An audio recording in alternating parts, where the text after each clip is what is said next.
Hi everyone, welcome back to Banking and Crypto Guide. In today's video, I'm going to show you how to log into Old Navy credit card account. Watch the tutorial till the end and don't forget to subscribe to our channel if you've not yet.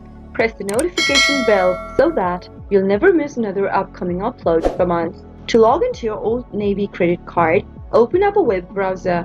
Go to the URL box at the top and type in oldnavy.syf.com and press enter on your keyboard. You'll be able to see a login area in order to access your credit card account. Go to the first text box where it says use your ID and type in your user ID correct. Head over to the next field and type in your password.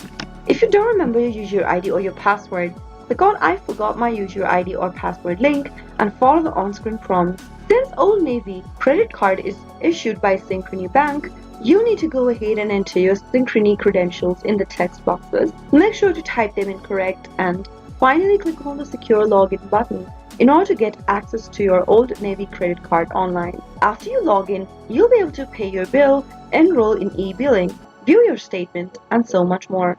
I hope you found the video to be helpful. If it was, go ahead and give us a thumbs up.